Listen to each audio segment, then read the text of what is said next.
Chapter 3, The Image Maker. It's Up to Me by James J. Metcalf. I get discouraged now and then when there are clouds of gray until I think about the things that happened yesterday. I do not mean the day before or those of months ago, but all the yesterdays in which I had the chance to grow. I think of opportunities that I allowed to die, and those I took advantage of before they passed me by.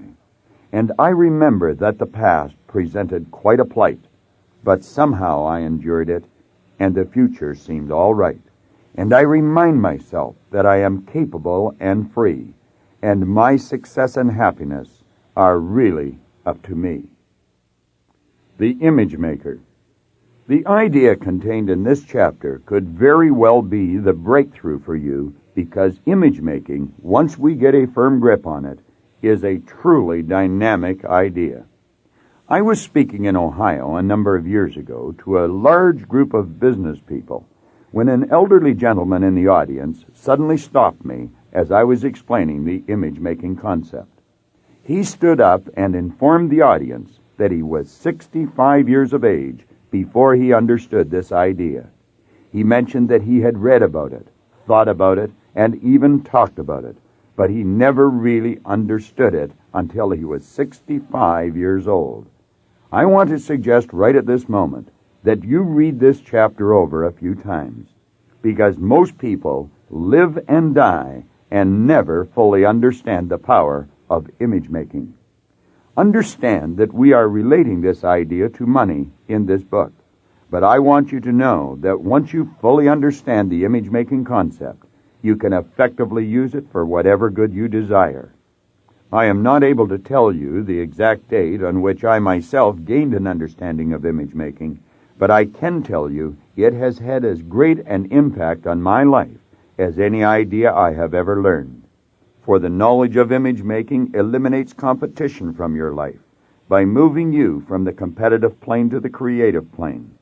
You will soon understand, therefore, that in truth, the only competition you will ever have is with your own ignorance.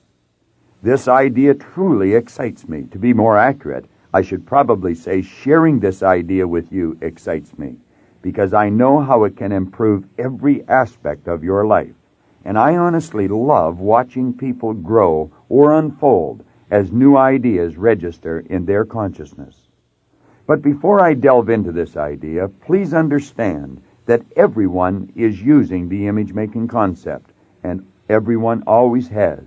In fact, everything that has ever come into your life has come as a direct result of the image-making process. Therefore, if you will only become aware of the results which you have obtained, you will realize you have already employed this great mental tool. Just take a look at the results most people obtain. Generally speaking, you could say it is quite obvious that when they make use of their image-making ability, they almost always use it the wrong way. You are an image maker. Most religions teach that God is responsible for everything made in this world, and I would fully subscribe to this proposition. However, as co-creators, human beings must bear responsibility for what God makes in their lives. The minister and the farmer. A story I once heard illustrates this point exceedingly well. Many years ago, a minister was driving along a remote country road when he happened upon a very beautiful farm. The farm was kept in absolutely magnificent condition. The fences were well cared for. The crops were a radiant green, and although the house was set back some distance from the road, it was abundantly clear that it had a clean, fresh coat of white paint on it. Well-cultivated flower beds encircled the house and stretched all along both sides of the long, wide driveway leading to it from the road. In a neat row along both sides of the drive as well were straight lines of tall green poplar trees, reaching up to a picturesque pale blue sky. The lawns surrounding the house were a deep, rich green, and as well manicured as any putting green ever was. Indeed, the entire picture would have fit well on a postcard, since it was absolutely breathtaking in its splendor.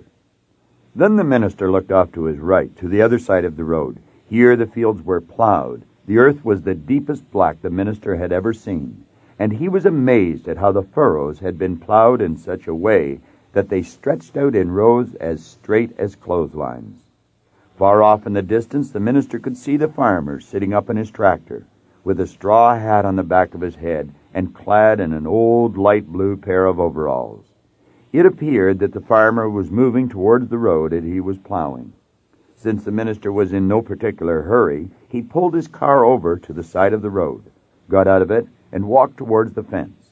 When he reached it, he just stood still, enjoying the light breeze, the warm sunlight, and admiring the beauty of the farm and the farmer's ability to plow such straight furrows.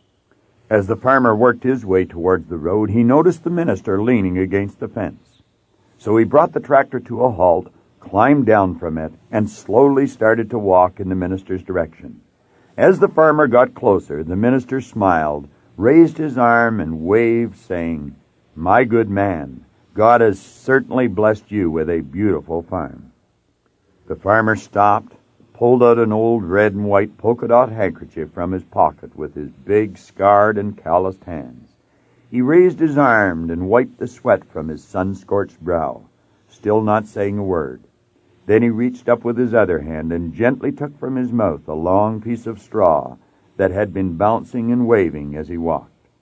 He stood in silence for a moment, looking at the minister, and then he spoke. With a slow, steady voice, he replied, "Yes, Reverend, you're right. God has blessed me with a beautiful farm, but I just wish you could have seen it when he had it all to himself." Understand that images are mental pictures that are made from thoughts, and the magnificence of the mind lies in the fact that it can think. That is to say, it can tap into thought and create whatever image it chooses. Now play with your mind for a few minutes and become aware of how you can flash one picture or image after another on the screen of your mind. It is almost as if you were sitting inside your body at a great theater, and you are the writer, producer, and director of this movie you are watching. In a wonderful book I read a number of years ago titled The Science of Getting Rich, the author, Wallace D. Wattles, referred to this thinking stuff that permeates, penetrates, and fills the inner spaces of the cosmos. It's true that thoughts are everywhere, and we can tap into this thinking stuff with our mind and form any image we choose. Now become aware of this truth. Everything we do is preceded by an image. We think first in order to form an image. Then we do the work. Building the first chair. Consider for a moment how the first chair was built. We did not always have chairs, you know. I suppose many years ago, when we first started to become civilized, someone became tired of sitting on the ground. Whoever this person was, he probably started to think and began to see a picture in his mind. He probably saw himself sitting on a thing with his legs hanging down and his back leaning against something. This picture or idea appealed to him because he imagined that it would be a more comfortable position in which to sit. Certainly much more comfortable than sitting on the ground with his knees shoved up under his chin. Since this picture appealed to the person thought of it often, until a desire to have such a thing began to develop. The desire moved the person into action, and with the picture in his mind, he began to build something outside of himself in his physical world that was as close as possible a replica of the image he held in his mind. Once the thing was completed, the person sat on it. He let his legs hang and his back lean, and he found that it was good. He then called the thing a chair. The word chair is a symbol that has a corresponding image, and when we see or hear the symbol, chair, it triggers an image on the screen of your mind. From that day to this, others have been building images of more comfortable chairs, chairs with padding, chairs that fold, and chairs that recline. Then someone got lonely sitting alone, and the person began to think, and they built an image in their mind of a very long chair. They constructed that long chair, found it was good, and they called it a sofa. Need we continue? Someone got tired of sleeping under a tree, and they built an image of a roof over their head. And on we go. Out of the cave into the condominium. We have truly built the world we live in. Columbus imaged a new world, and you and I are living in it. The Wright brothers imaged us being propelled through the air and introduced us to a new kingdom. Samuel Morse imaged himself interrupting the flow of energy through metallic wires and gave us the telegraph with the Morse code. Copernicus imaged a multiplicity of worlds, and now we have been there. And Buddha imaged a world of stainless beauty and perfect peace, and he entered into it. Through the years, history has recorded the results of great visionaries. In fact, everything ever accomplished was at first, and for a time, nothing more than an image held in the mind of the architect. Realize now that you too are the mental architect of your own destiny. Going to the movies. Consider this. Jack Nicklaus, the world-famous golfer, explains he will not even pick up a club until he has a very clear image on the screen of his mind, showing exactly how the ball will fly through the air, how it will hit the ground, and where it will roll after it hits. Nicklaus calls this going to the movies, and he has become so proficient at it that he has become known throughout the world. Fame and fortune are his for the asking. In a previous paragraph, I made reference to the statement by Wallace D. Wattles. There is a thought stuff that permeates, penetrates, and fills the inner spaces of the cosmos. In truth, there is a thought stuff everywhere around you and within you. So become aware of this truth and tap into it now. Use it to form an image on the screen of your mind. See yourself already in possession of the amount of money you want, to provide the things you need, to live in the style you choose to live. Personal prosperity. You are using mental faculties that everyone has. They are exactly the same mental faculties used by Copernicus, Buddha, and Morse, whom we previously mentioned. You might have formed the habit of thinking that people like those just mentioned are different than you and I. But I want you to know the only difference between you and them or anyone else is only in appearance and accomplishments. We all live in different physical bodies, and we all use our inherent mental faculties in a different way, but our basic structure is fundamentally the same. I'm well aware that there are many professors and other professional people who will tell you what I have just said is a lot of nonsense. But disbelievers like these have always existed, and they are, in my opinion, little people. For all the truly great leaders are in complete agreement with what I have just explained about your equality with other people of the past and present. Even Jesus tried to tell the world, as he was doing his great work some 2,000 years ago, that you too were capable of doing what he was doing. In fact, he even went a step further in saying, even greater things are you capable of. Believe him. He spoke the truth. The little people will say, that is not what he meant. But let me assure you, it is exactly what Jesus meant. If you can see it and believe it, you can do it. Napoleon Hill spent almost his entire life studying 500 of the world's greatest achievers, and the essence of his exhaustive studies and writings is contained in his great book, Think and Grow Rich. Whatever the mind can conceive and believe, it can achieve. Not many people believe this, but the ones who do prove it to themselves. Why don't you prove it to yourself now? Just build the image of prosperity on the screen of your mind and watch what happens. Remember, though, regardless of how tough things get, you must continue to hold the picture of personal prosperity. You will very likely run up against a series of circumstances that will, for a time, almost have you convinced you are actually going backwards. But persistence is the key. Continue to hold the picture of personal prosperity and understand that what is happening to you is what must happen to prepare you to receive the good you desire. Persistence. Napoleon Hill devoted an entire chapter in Think and Grow Rich to persistence.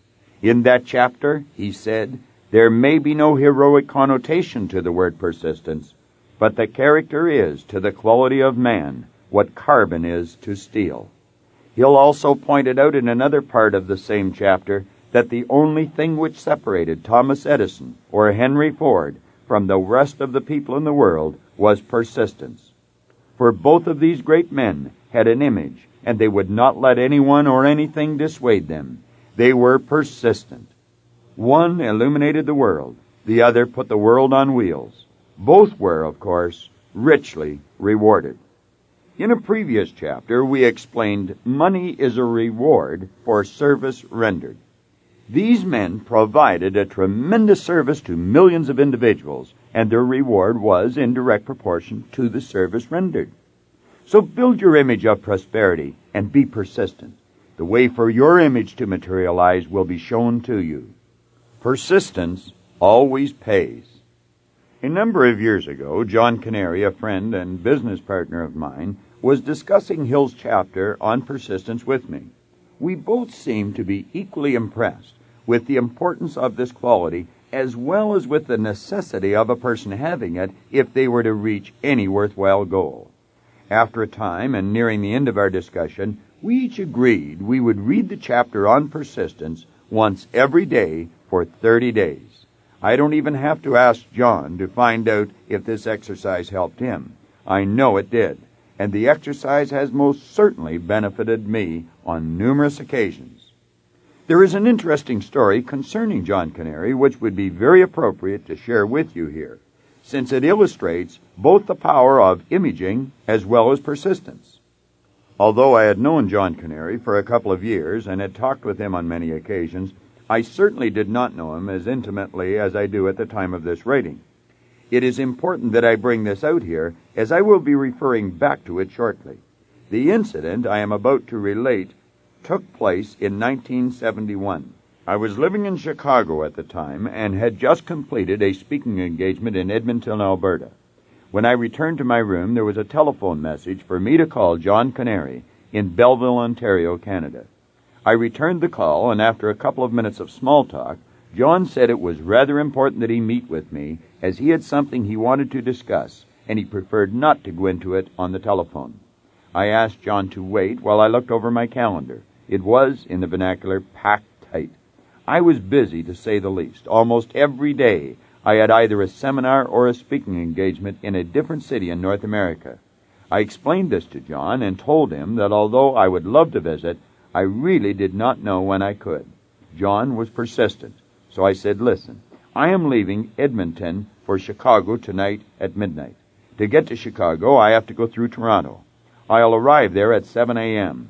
I'll have to change terminals, and I leave from the second terminal 1 hour and 50 minutes later. I'll be happy to talk to you then, although I don't promise to be too alert after flying all night." It is also worth mentioning that John had to get up early enough to drive the 125 miles from Belleville to Toronto to meet my 7 a.m. arrival. I remember that all John said was, "I'll be there."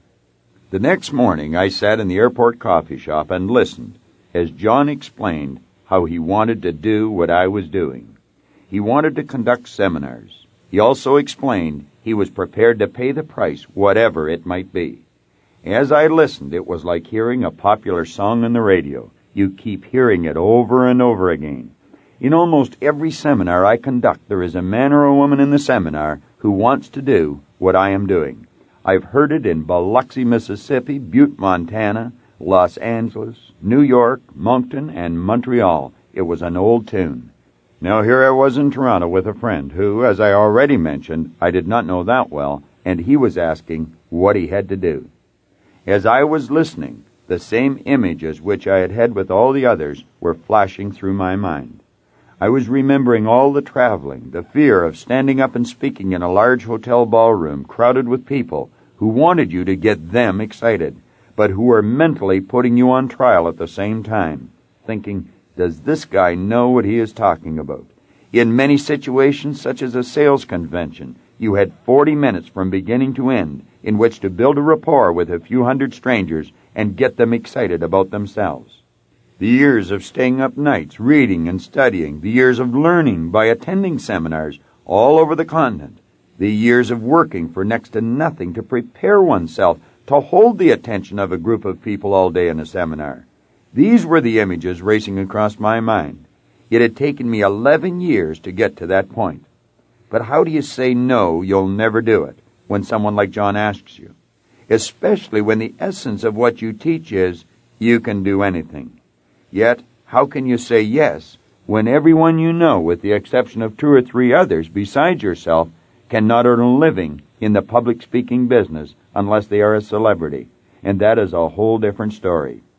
When John Canary finished, I told him what I had told all the others. Yes, you can do it, but it's tough. Make sure you understand that, John. It's tough. You will have to do a tremendous amount of studying, because you not only have to know what to say, but you must also have the answers to 1,001 questions arising as a result of what you say. Some of the questions will come from professional people, medical doctors, engineers, and lawyers, who in most cases know what they are talking about.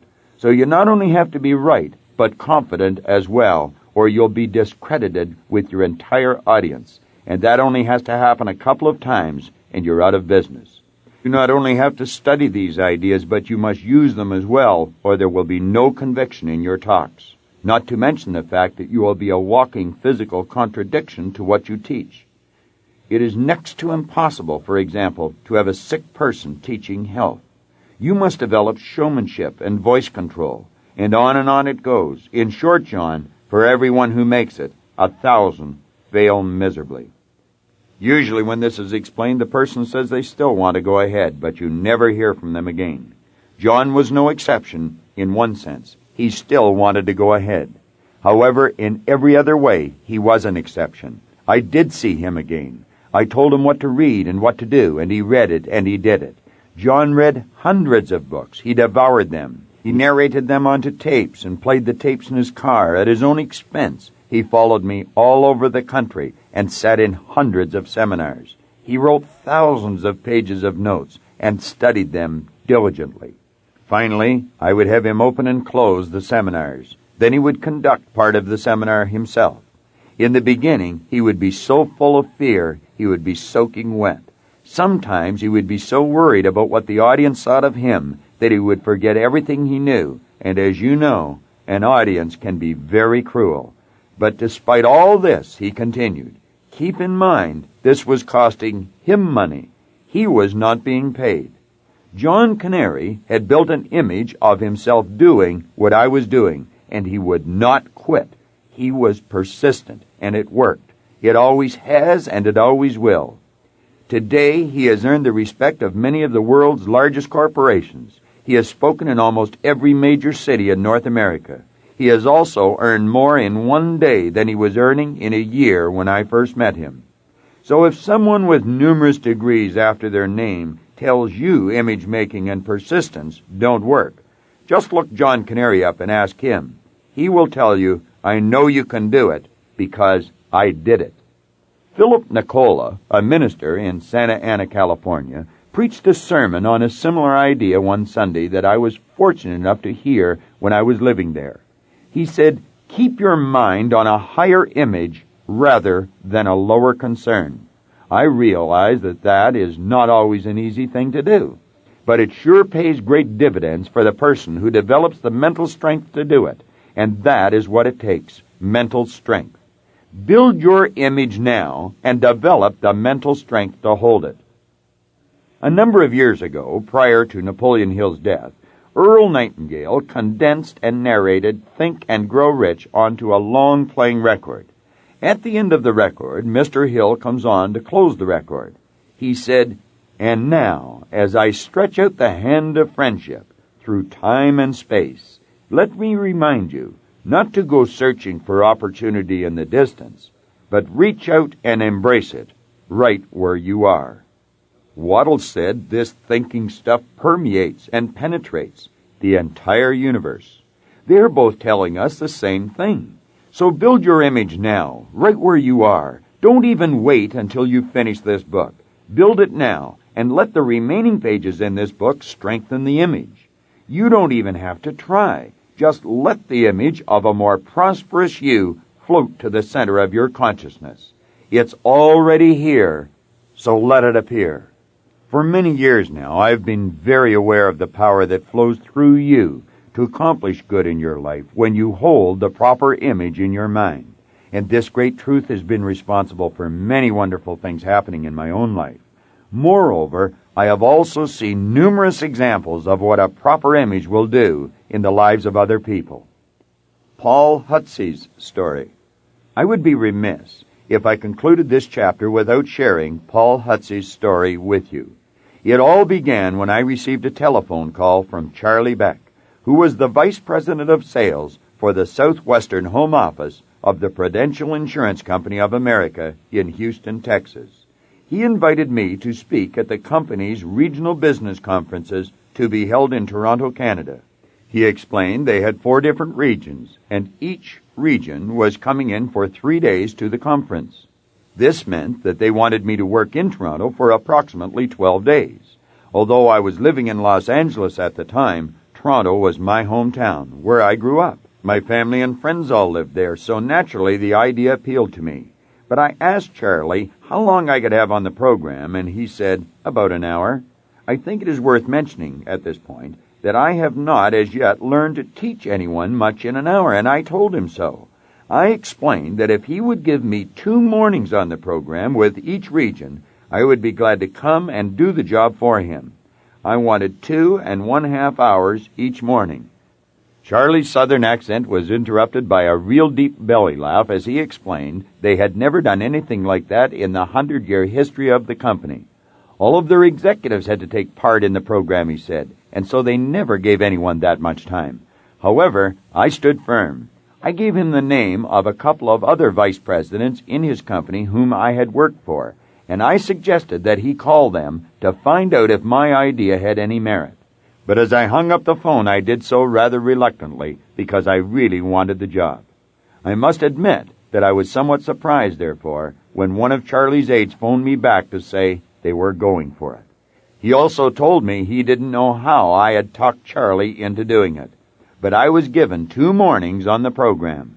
I made up my mind right on the spot that I was going to leave these people with something special, and if they chose to use it, they could literally change their lives overnight, not to mention what it would do for their sales records.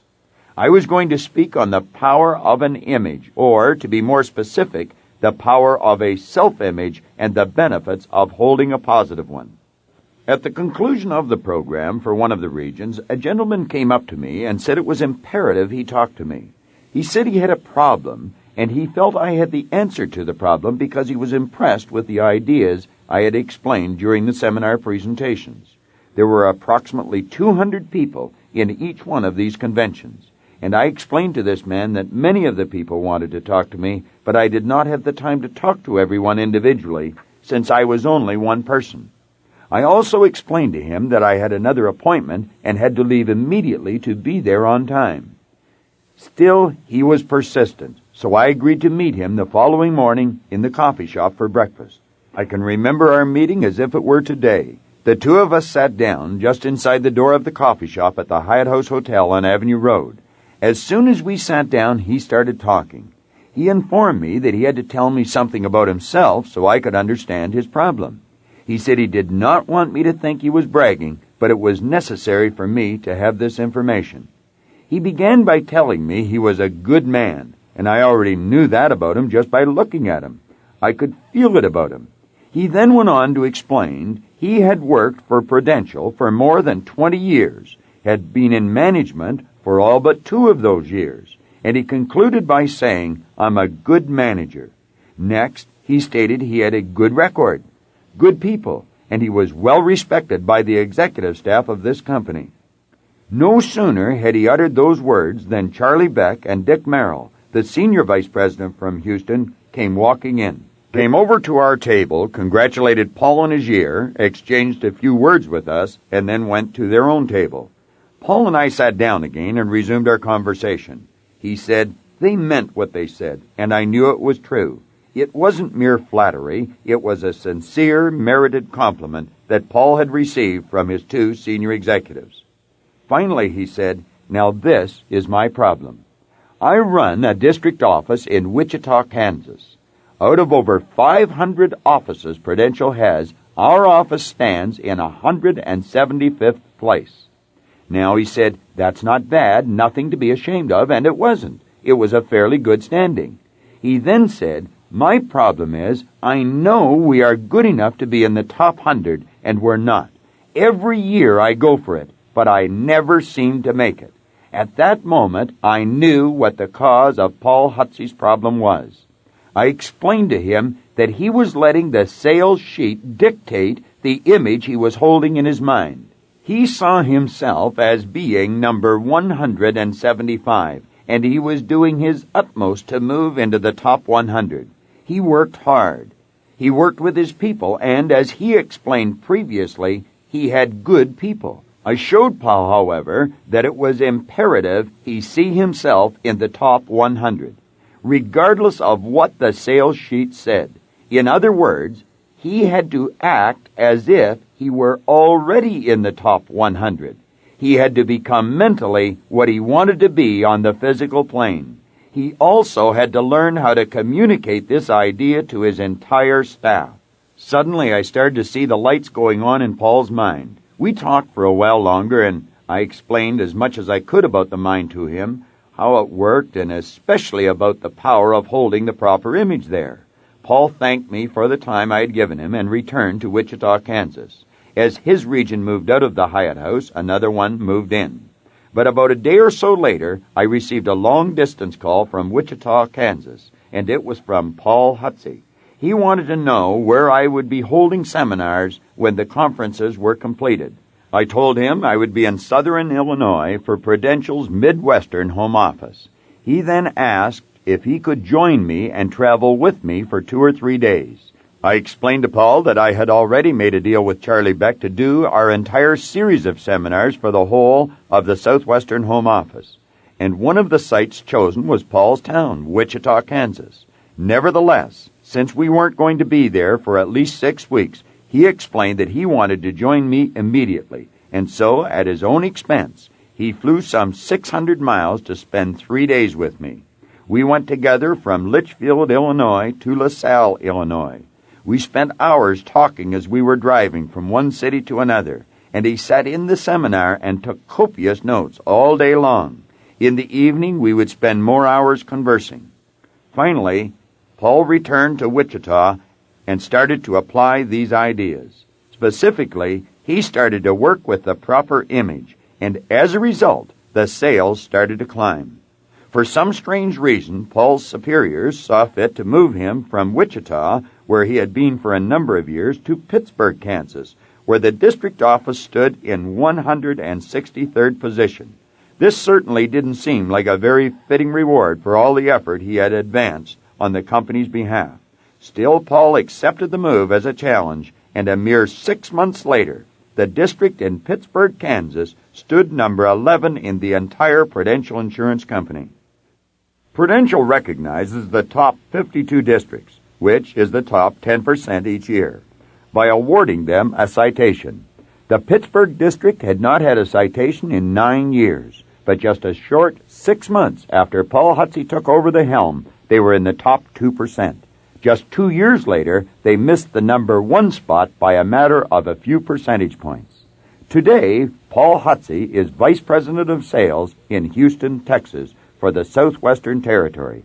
Clearly, he is a man who learned well the awesome power of an image held in the mind. If you were to talk to Paul Hutsey today, he would be quick to tell you that he will never let present results dictate the image that he holds in his mind. Rather, he holds the image of what he wants and then acts as if he already has it. Paul Hutsey is, without question, one of the best examples you will ever find when it comes to the subject of building an image in the mind and then executing it. He has become a serious student of the mind, and I am happy to count him among my good friends. Understand this. You could be doing precisely what Paul Hutsey had been doing all those years.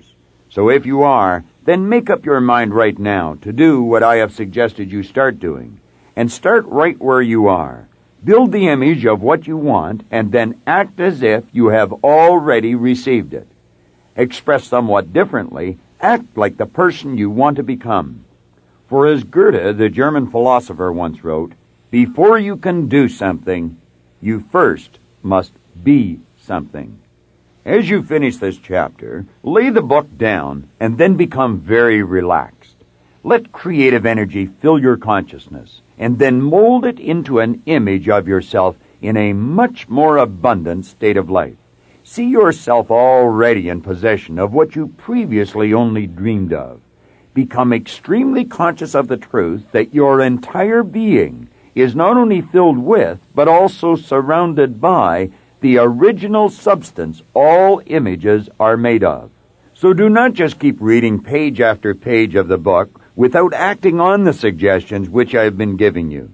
In the foreword to this book, and then again in the first chapter, we emphasize the fact that no amount of reading or memorizing will make you successful in life. It is the understanding and application of wise thought which counts. Understanding and application are the keys which will unlock the door to a truly abundant life. It would be very tempting for you to flip from one page or idea to the next thinking, I know this, I know that. However, let me remind you, it makes no difference how accurately you can parrot back these concepts. In fact, you might even be able to recite them verbatim. Nevertheless, if you are not witnessing the results in your own life of the good you desire, you simply do not understand the power and, in fact, the necessity of acting on these ideas. Therefore, make the time right now, this very minute, to build the image in your mind of yourself already in possession of prosperity. Write a brief description of your image on a card. Carry it in your pocket and read it every day a number of times until the image fills your consciousness. Begin your written statement with, I am so happy I now see myself with, and then put whatever you want down there.